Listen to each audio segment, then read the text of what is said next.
Salam dəyərli tələbələrim, bu günləri sizlərlə məsləhət videosu çəkmək istədim. Çünki yeni qərar əsasında qabiliyyət imtahanına hazırlaşmaq və plus buraxılışdan yüksək nəticə əldə etmək üçün bir neçə məsləhət verəcəm. Bunu onu deyim ki, yəni əgər sizin məqsədiniz varsa, sadəcə elə-belə hazırlaşmırsınızsa, qoyulan hər bir şərtə uyğun formada hərəkət etməyiniz mümkündür. Yəni bəhanə gətirməyək, deməyək ki, buna görə mən bacara bilmədim, nəyəsə əsasən mən bunu bacara bilmədim. Əsas məqsədiniz, hədəfiniz varsa, yəni qarşınıza nə çıxırsa çıxsın, siz ona nail olacaqsınız.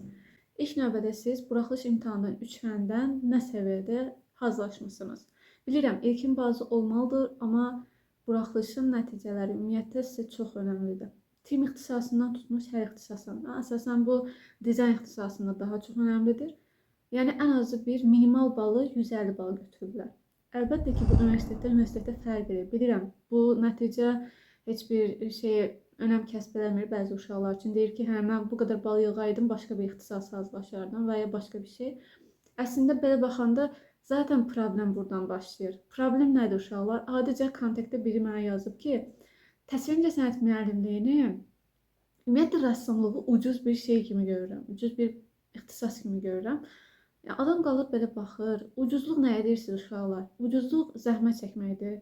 Ucuzluq əlindən gələni edib, zəhmətlə, neçə illər hazırlığa gedirsən, əlindən gələni edirsən, ruhunla, qəlbinlə işlədiyin bir şeyi ucuz olaraq görürsənsə, sən heç vaxt bu işdə nailiyyət qazana bilməzsən. Çünki sən əgər həqiqətən bu ixtisası istəyirsənsə, sən ilk öncə öz ayağına sıxmış olursan ki, mən bu ixtisası küçümsürəm. Təsvir sənət müəllimliyidir də, müəllimlik eləyəcəksən. Həftədə bir dəfə olan bir dərsdir.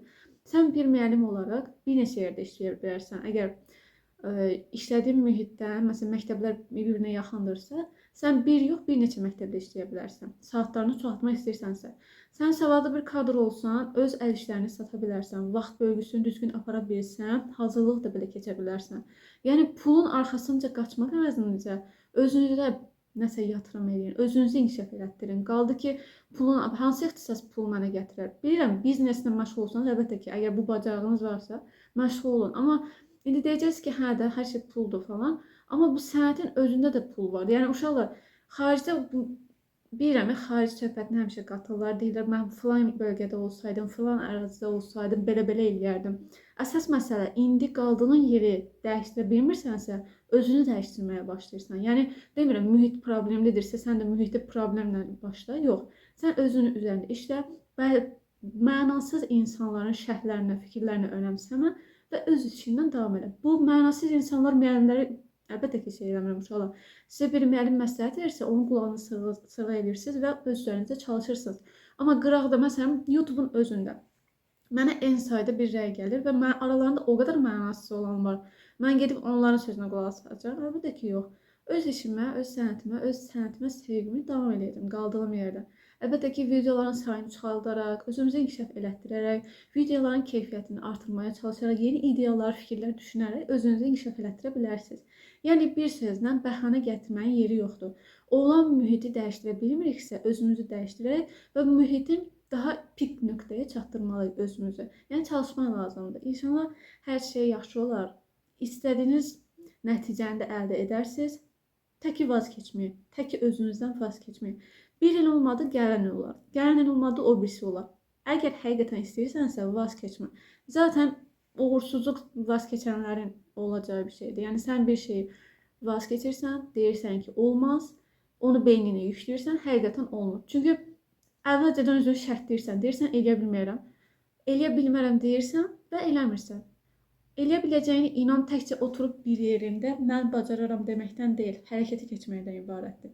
Bəzən deyirlər, düşüncən hərəkətlərini şərtləyir. Hə, əgər düşüncən hərəkətlərini şərtlənmirsə, sən bir fəaliyyətə keçmirsənsə, uğursuz olmağın qaçınılmazdır. Sən 100% o sənətdə uğursuz olarsan. Yəni, uşaqlar, məsləhət videoları çəkəcəm siz üçün, video dərsləri də atacağım. Çalışın ki, buraxılışa da hazırlaşın, qabiliyyətə də hazırlaşın. Antik baş heykəli çəkmək o qədər asan deyil. Nəinki buraxılışdan nəticə yığmaq. Bazan yoxdursa, savadsız bir uşaqsansa, siz də mənə bağışlayın. Sən məktəblərdə dərslərə biganə yaraşmısansa, bu başqa bir insanların problemi deyil və ya müəllimlərin hər şey müəllimin boynuna atmaq valideynin boynuna atma. İnsan özünə də baxmalıdır. Necə ki, valideyn də uşağın boynuna atmamalıdır. Bu hər şey qarşılıqlıdır uşaqlar. Çalışın bu taraz, xaos yaratmaqdansa çıxış yolu axtarmaq ən yaxşısıdır. Əgər videolarda məsələn hansı tipdə istəyirsinizsə, kanalda şərh bölməsində bildirin ki, mən də ona uyğun sizə faydalı video çəkməyə çalışacağam. Çünki kanalın özündə antik başın qurulması, ştrixlənməsi, tonlanması 4-ünün də var. Natriumortla da bağlı, tim ixtisası ilə də bağlı var. Digər ixtisaslarla da bağlı çəkəcəm. Siz də şərh bölməsində bildirin ki, o istiqamətdə hərəkət edək, yəni birlikdə əməkdaşlıq edək. Digər videolarda görüşərik. Hələlik.